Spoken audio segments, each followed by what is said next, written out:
Good evening from New York. I'm Chris Hayes. Tonight, thousands of people have gathered in the streets of Minneapolis and other places around the country in protest. A 37-year-old American citizen, the mother of a young child, is dead tonight. She was shot in the face by an agent of the federal government, and that government has spent the day telling despicable lies about her. The highest officials in the land slandering the victim as a domestic terrorist, running cover for their agents' actions before the earliest details were even available. Her name, identified by the Star Tribune, is Renee Nicole Good. She was the driver of a vehicle in an area where ICE was conducting operations as part of a surge of enforcement ordered by Donald Trump. The government wants you to believe this 37-year-old mother of a young child conducted a ramming attack against the agents, but by now you have probably seen the extremely disturbing video that shows what really happened.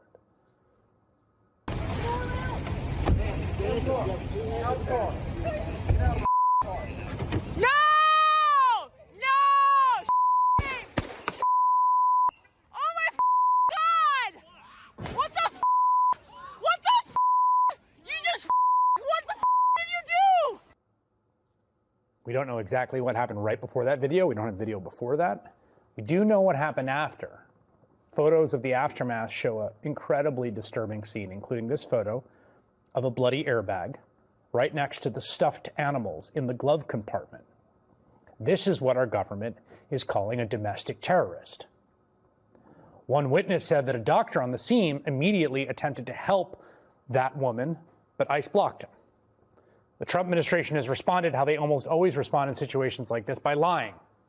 In a statement, the Department of Homeland Security said that a, quote, violent rioter, quote, weaponized her vehicle attempting to run over our law enforcement officers in an attempt to kill them, an act of domestic terrorism. An ICE officer fearing for his life, the lives of his fellow law enforcement, and the safety of the public fired defensive shots, adding, quote, the ICE officers who were hurt are expected to make full recoveries. Donald Trump took things a step further, saying the deceased woman, quote, violently, willfully, and viciously ran over the ICE officer who seems to have shot her in self-defense. Based on the attached clip, it's hard to believe he is alive, but is now recovering in the hospital. Well, you just watched the attached clip. You just watched the video. And you can decide what you believe. In the immediate aftermath of the shooting, DHS Secretary Kristi Noem already claimed she knew a definitive motive for the victim, despite the fact we still knew almost nothing about her. It was an act of domestic terrorism. What happened was our ICE officers were out in an enforcement action. They got stuck in the snow because of the adverse weather that is in Minneapolis. They were attempting to push out their vehicle, and a woman attacked them and those surrounding them and attempted to run them over and ram them with her vehicle. An officer of ours acted quickly and defensively shot to protect himself and the people around him. And my understanding is that she was hit and is deceased. We're continuing to gather more information, but this goes to show the assaults that our ICE officers and our law enforcement are under every single day. Consider that video. Was she attacking him? Was she the one initiating aggressive action? Was she the one being aggressive? As Minnesota's Democratic Governor Tim Walz noted today, they decided on a narrative and then just spouted out the conclusions immediately. Hi, Holt. Maybe we're at the McCarthy moment. Do you have no decency? Do you have no decency? We have someone dead in their car for no reason whatsoever. And I don't want to be right about this, but I said if they do this, they're going to create a chaotic situation where someone innocent's going to get killed. And they did it. And now we hear more political rhetoric. Enough. Enough is enough. It's unprecedented that we have the federal government's already determined exactly what's happened here and the motives of an individual that we don't even know the name. They don't know the name. Of course, we later learned the name, Renee Nicole Good's name. After she was killed, and this administration had already labeled her a domestic terrorist, a woman who had attacked, had tried to run over and kill ICE officers. Minneapolis Mayor Jacob Frey was even more blunt in his assessment, directing some very strong language at this administration. They are already trying to spin this as an action of self-defense. Having seen the video of myself, I want to tell everybody directly, that is bullshit. There's little I can say, again, that'll make this situation better, but I do have a message for our community, for our city, and I have a message for ICE. To ICE, get the f*** out of Minneapolis. It must be said that this response from DHS and the White House fits a very, very established pattern at this point. Last October, ICE tackled a local Chicago journalist to the ground while she was walking to a bus stop. She was handcuffed, put in a van, detained. DHS claimed she assaulted agents by throwing an object at them, but she was released that same day without being charged. Does it seem like that's the kind of thing that would happen if she actually assaulted the agents, that they would release her without charges? In that clip we just showed, when California Democratic Senator Alex Padilla was tackled to the ground after trying to ask Kristi Noem a question at a press event back in June. Remember that? ICE claimed they believed the sitting senator to be an attacker who lunged at the secretary, but the incident was captured on video. And that narrative just doesn't seem to be true. The senator clearly identified himself. He's not seen lunging at anyone. Those are two examples. I could go on and on for an hour here. I mean, they've tried to get grand juries to indict people for assaulting ICE officers and CBP people, and they've gotten no true build. They couldn't convict the guy that chucked the Subway sandwich at a DHS official a foot away because their credibility is so shot. There's none left. But none of their lies and spin can change the fact that a woman, a mother, an American, is now dead.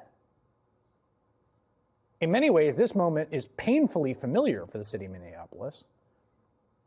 Renee Nicole Good was killed just blocks from where a police officer murdered George Floyd 5 years ago. And that murder, of course, also captured on a phone camera, led to the largest mass uprising for racial justice in a generation, by some accounts ever.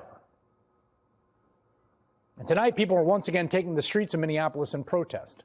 Governor Walz has urged them to remain peaceful, to not give this administration an excuse to suppress dissent or expand its militarized occupation of American cities. It has long been a concern that ICE would provoke a mass mobilization in response to their presence on American streets, and then Trump would use that as a pretext to invoke the Insurrection Act.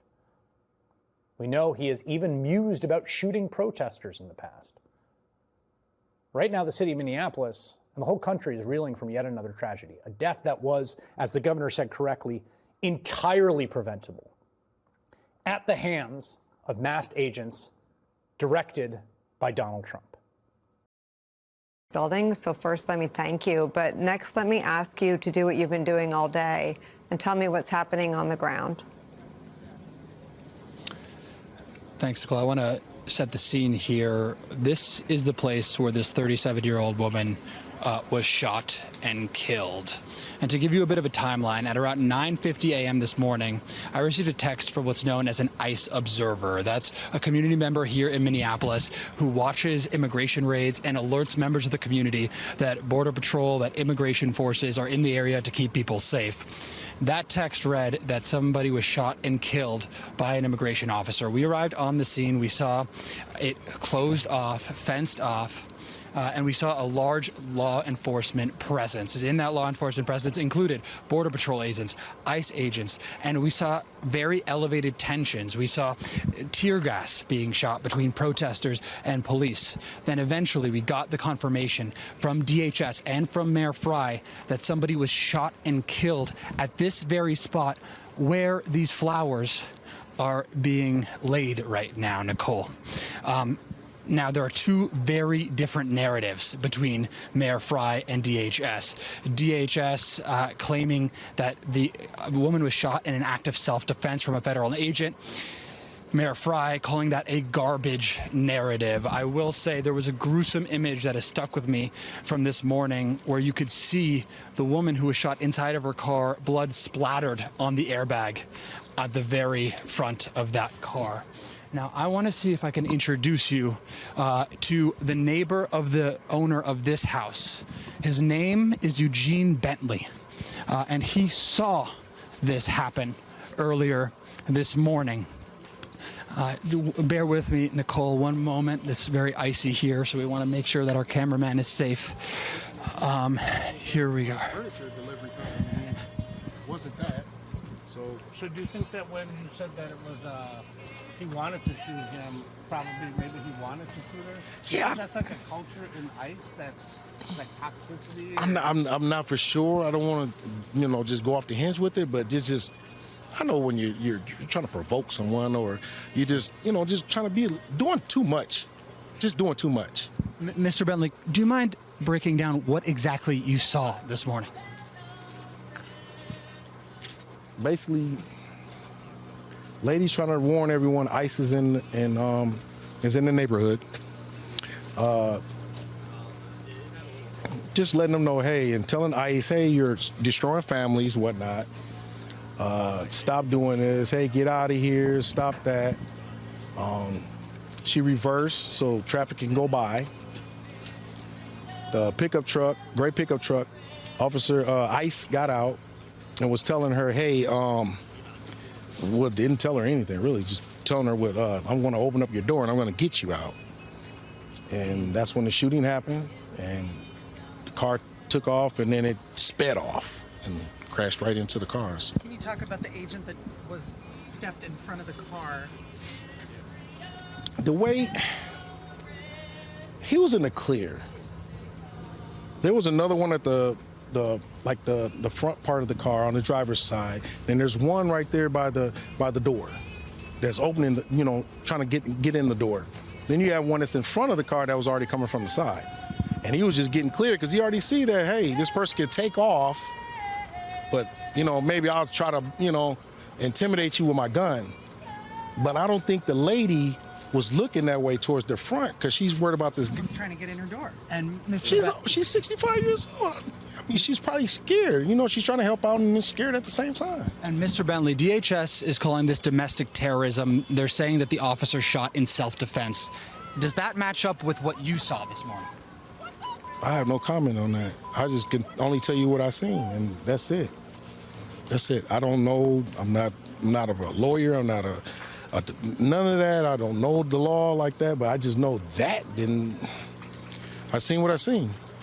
I didn't. I just felt like the officer shouldn't have shot the gun. That's all. That's it. Thank you, Mr. Bentley. And Nicole, what we've seen since this incident is two very different reactions.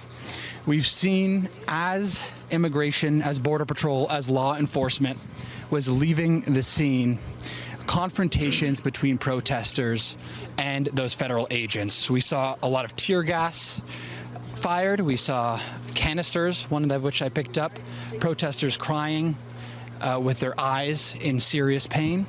And we've seen those protests, which escalated in tension, move away from this scene of where this woman was shot.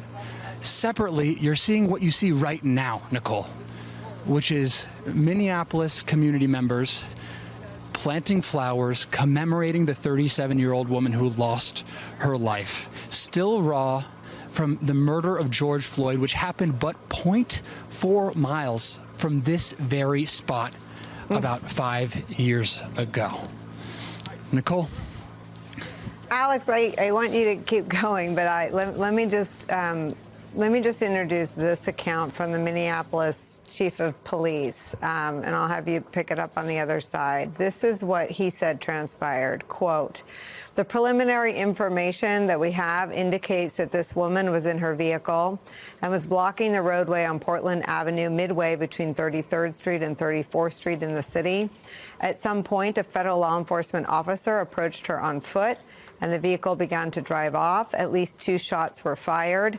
The vehicle then crashed on the side of the roadway. Minneapolis police officers secured the crime scene and assisted in trying to preserve the evidence that is there.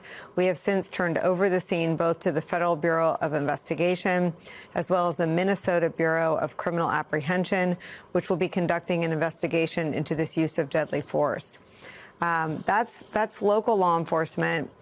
The Secretary of Homeland Security called it domestic terrorism and seemed to speak as though she had all the facts. Stephen Miller has tweeted a similar narrative that seems conclusive in terms of what they believe happened. Donald Trump has done the same. Is it your sense that the state and local investigative actions are the only investigations into what has happened today, or do you have any information that suggests anyone else is investigating the facts and talking to people like Eugene Bentley, who witnessed the shooting and the killing? Well, Nicole, what I can tell you is that the state and local law enforcement account that you just read out there matches in many ways our experience here. Now, of course, we arrived on the scene about 20 to 30 minutes after the first report of this incident from an ICE verifier. But we can say pretty clearly that this woman was shot in the front seat of her car based on the fact that there's an image that I will never be able to get out of my head of blood spattered on an airbag. We can say pretty definitively that the car was stuck there for a very long period of time. I do remember seeing the Federal Bureau of Investigation agents taking photos of the crime scene before the car was towed. So that might indicate that there is some level of investigation from the federal government, but much more than that, Nicole, given that we were here in the half hour after this transpired, I can't say definitively one way or the other. Breaking coverage out of Minneapolis, where an American citizen was shot to death, killed by an ICE agent. And the circumstances are not favorable for the Trump administration and its aggressive policies here. We'll go through the evidence we have. We also may learn more this hour from the United States government about its ongoing response. But the story exploded as soon as it happened, and there is all of this additional video. There are also immediately were claims, which I can report based on the evidence we have, appeared to be false from the government, even amidst this unfolding tragedy. So we begin with the video evidence that we have. I'm going to play what is a disturbing video of the shooting. It is graphic.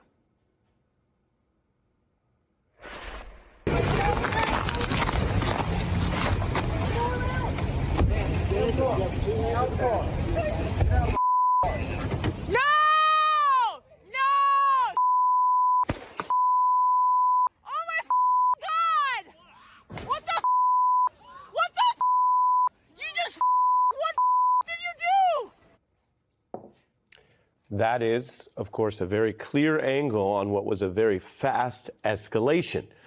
And now, because the actual conduct of the agents is in question tonight, indeed, as we will discuss, Minnesota authorities are looking into an investigation of whether the ICE agents broke the law in what was ultimately the killing of that citizen. So we're going to slow this down. You can see the ICE agents approach this car on foot.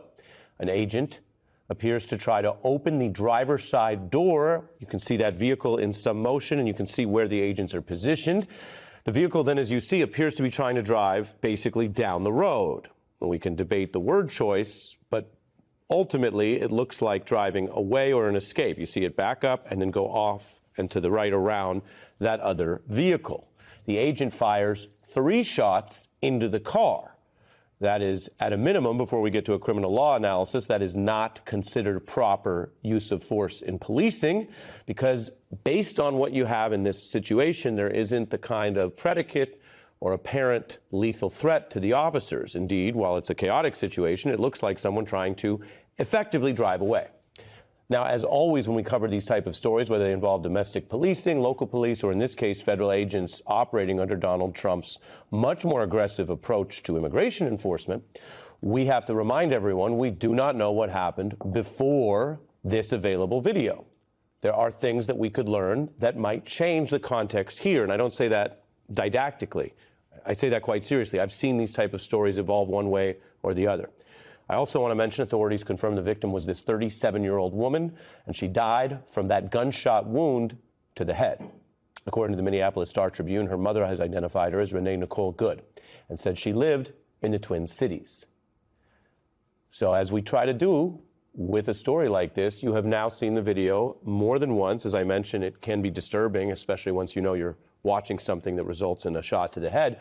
But it's very important because the Trump administration's officials immediately made statements about this that basically conflict with what we can see with our own eyes on the video. And that is true, that their statements seemed off from what is questionable behavior by the ICE agent for what we know now. Before we get into more information, and obviously this incident, the very swift killing of an American citizen by an ICE agent operating under the authority of the Trump administration, will surely be investigated thoroughly. We may learn a lot more. I want to now show you what the local official said on the beat here. Mayor Jacob Frey was very clear in immediately responding with a message for ICE using strong language. To ICE, get the fuck out of Minneapolis. We do not want you here. Your stated reason for being in this city is to create some kind of safety, and you are doing exactly the opposite. Tempers high. The Trump administration has said it was deploying 2,000 ICE agents to the city, and it has sort of promoted it, or at least touted it, as the, quote, largest federal immigration enforcement operation ever carried out. The first day of the operation has resulted in the death of this woman. Now, ICE released a statement that said the officer was acting in self-defense. I will read you what they say here. One of these violent rioters, that's how they're describing the individual in the vehicle, weaponized her vehicle, attempting to run over our law enforcement officers in an attempt to kill them, an act of domestic terrorism. An ICE officer, fearing for his life, the lives of his fellow law enforcement, and the safety of the public, fired defensive shots. Now, when you watch the video, you can see for yourself what actually unfolded. So whether the ICE agent had any reason to consider the individual in the car a, quote, violent rioter is not supported by what little we see here. And then you can see the agent firing the shot is over to the left. That's not to minimize the fact that these situations can escalate and the agents could have faced some sort of threat. But the video that we have does not match on its face the claims by the Trump ICE spokespeople. Mayor Frey and Minneapolis Police Chief Brian O'Hara were also quite clear on the facts in rejecting the ICE claim today. What I can tell you is the narrative that this was just done in self-defense is a garbage narrative. That is not true. It has no truth. And it needs to be stated very clearly, since we have already seen a video of it. I do not know as to what you're talking about. In any professional law enforcement agency in the country, I think they would tell you it's obviously very concerning whenever there's a shooting into a vehicle of someone who's not armed. The individual being unarmed is an important detail because the standard of force under American law is that there has to be the threat of a lethal attack or grievous bodily injury for law enforcement to use deadly force. They have other levels of force, of course, and there are other things that can be done, but firing on an individual, in this case, what the agent may have seen, a woman in a car, does require that predicate. It may be that the ICE spokespeople felt that knowing that, they would just claim it, because absent that type of legal defense, you are immediately in the territory of a question of whether this should be investigated and anyone should be charged inside the government for what is the killing of this citizen. State officials also tell us they're investigating the shooting, with the FBI doing that as well. The mayor says people in the city of Minneapolis can be outraged, they can grieve, but he is insisting and urging everyone to do so peacefully. There's also a vigil planned for this evening. Reverend Al Sharpton is standing by and will join me as part of our coverage tonight, while we begin with Mark Claxton, retired NYPD detective, director of the Black Law Enforcement Alliance, an individual that we've called on before in cases where, of course, law enforcement, which includes ICE, have a job to do and they face threats, and we understand that. But there are also the rights of citizens, and you've sort of walked that line between both of those obligations. First, your view of what the video shows. Well, Ari, the temptation for an old beat cop like myself is to engage in some analysis on a tactical level about what we saw from the police officers on the street and how perhaps bad tactics may have contributed to what caused the death of this young lady.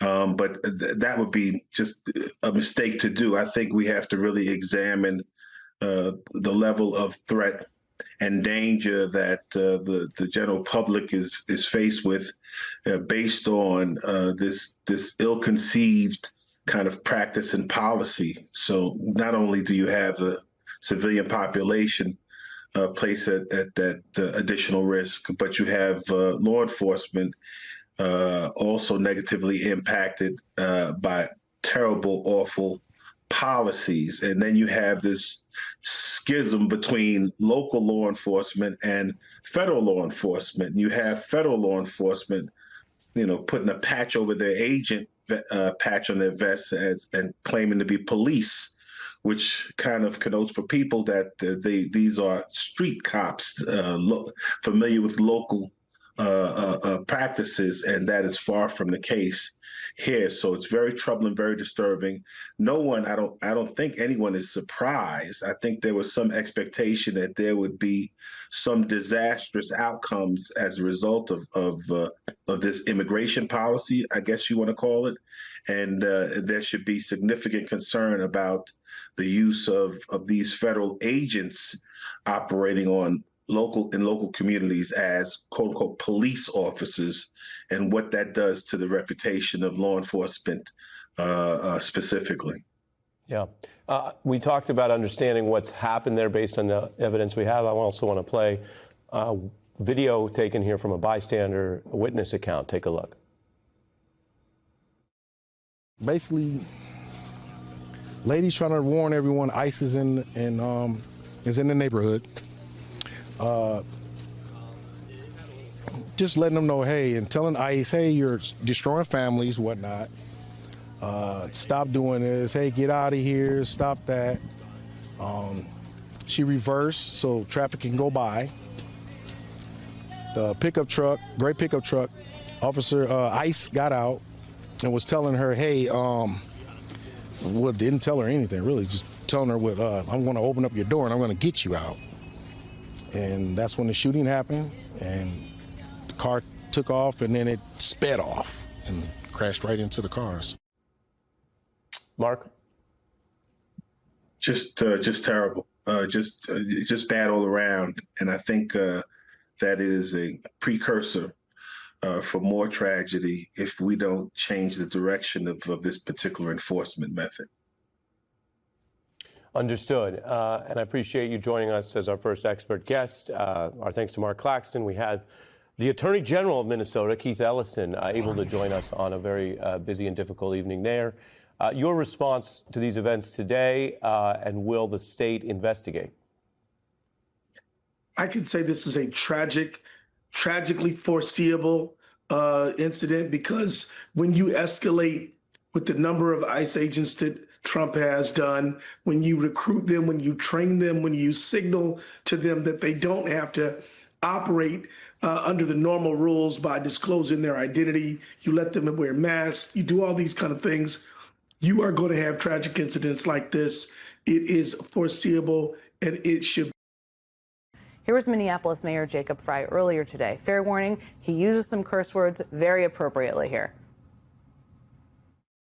They are already trying to spin this as an action of self-defense. Having seen the video of myself, I want to tell everybody directly, that is bullshit. This was an agent recklessly using power that resulted in somebody dying. There's little I can say, again, that'll make this situation better, but I do have a message for our community, for our city, and I have a message for ICE. To ICE, get the fuck out of Minneapolis. Very well stated there. Joining me now is the mayor of Minneapolis, Jacob Frey. I've been thinking today, as so many of us have been, about the city of Minneapolis. And the last time we spoke, it was in the wake of the shooting at Annunciation Catholic School. And many people in the community knew Melissa Hortman and her husband. And I just can't imagine what the city has been going through over the last 6 months, and you've been leading it. So help us first just understand. I know you've been spending time with people in the community. How is the community doing tonight? You got to understand that obviously Minneapolis has been through so much, not just over the last year, but over the last 5. But we are tough. We are strong. We are resilient. We'll get knocked down 7 times, but we get back up 8. And when somebody comes for one of us, they're coming for all of us. And that's exactly what is happening here. You've got these thousands of ICE agents that are coming in, not for safety reasons, not for fighting crime. They're coming in to terrorize our communities. And what you see right now, and I think what you'll continue to see throughout the presence of ICE, is we're going to grin down this bear. We're going to fight for justice. We're going to do everything possible that we can to stand up for each other. And we're also going to do it peacefully. We understand that right now the Trump administration is looking for any excuse whatsoever to deploy the military, an occupying force, even more ICE agents or border control. We're not going to give them that excuse. Of course, we speak out. We express our First Amendment rights. We stand up for our neighbors. And I think we all realize right now, both in our city administration but throughout our entire residency, we all know what's at stake. We just showed some images of what appear to be large-scale peaceful protests tonight.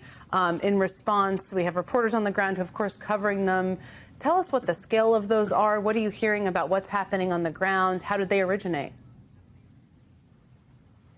Well, look, I won't speak to the work that those that have been organizing is doing right now. I won't speak to that. What I will say is there is a broad message that is going out, and that message is pretty clear, which is don't take the bait. We'll stand up for justice. We'll stand up for what is right. And we also recognize what the Trump administration is trying to do here, because it appears that they wanted a moment like this. The chief and I have been saying, not just privately, but publicly for over a month, that something like this was going to happen. Either a civilian, a resident, a police officer, or even an ICE agent was going to get shot, killed, or very badly injured. And look, it happened. And no, it did not happen because our community member is a domestic terrorist. It didn't happen because they went through what appeared to be like a 3 or a 4-point turn. That's the furthest thing from any intentional use of force that I could possibly imagine. This happened because the way that ICE is conducting themselves is not constitutional. This happened because you got people that are coming into our city, tearing apart communities, really hurting a whole lot of small and local businesses, dragging pregnant women through the street, and then detaining people simply because they look Somali or look Latino. And so to the extent you've got people that want to document the horrific stuff and the unconstitutional conduct that is taking place, yeah, I get it. We should be adding a little bit of sunlight to disinfect what's going on with this federal administration. And I hope that the call here is not just to Minneapolis residents, but anybody who's watching throughout the country, Republican or Democrat. You know, this is about the endurance of our republic right now. This is about having the courage of our convictions to say, you know what, this is not who we are. To find those better angels, to do right by our society, and to make sure that when people come for our immigrant community, our country's made up of immigrants, and we stand by them. We wouldn't know what happened today without citizen activism and without citizens recording from many angles. It's kind of incredible. That's how we know how many of these things happen. You called the Trump administration's portrayal of what happened today BS. I think I just tried to outline why it's BS. We showed the video. I think a lot of people watching have watched this video. This is your community. I mean, what stuck out most to you specifically when you watched that video this morning? Well, I won't preempt the investigation that is going to take place in part through the Bureau of Criminal Apprehension. But look, I got 2 eyes. I saw the video that all of you saw as well.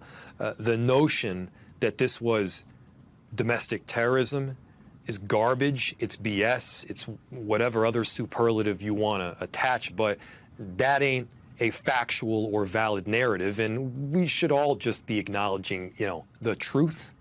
The truth matters here. And our call has been twofold. Our call has been first, ICE, get out of our city. Second, to our community members, this is our moment to meet a whole lot of hate with a whole lot of love. This is our moment to do everything possible that we're pushing for justice when you got an administration that is seemingly trying to deny it. This is our moment to show who we can be right now.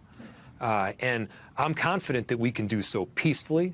I'm confident that we can express those First Amendment rights without hurting each other or the communities that have been built up so beautifully over the last several years.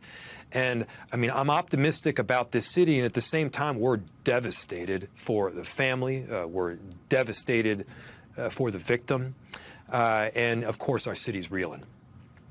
The victim here is such an important part of this story, of course. We still know very little about her. We know her name is Renee Nicole Good and that she was 37 years old. I heard the lieutenant governor say she had a 6-year-old child. Have you learned more about her? I have not learned enough about her yet. We are in the process. I got my staff, looking for a contact, and obviously, look, we got to be wrapping our arms around the family, around Renee's friends.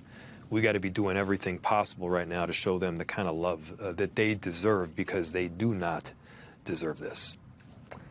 There have been, I mentioned this a little bit in the opening, and we've covered this on this show a bit, these kind of incredible efforts in cities like Minneapolis and Los Angeles and Chicago of citizen activism, basically warning people about ICE operations, trying to keep people, community members, safe. Reportedly, there was an effort like that happening in this community today, with whistles being blown. People were saying they were arriving to the community because of that. Have you learned any more about whether that was why she was there?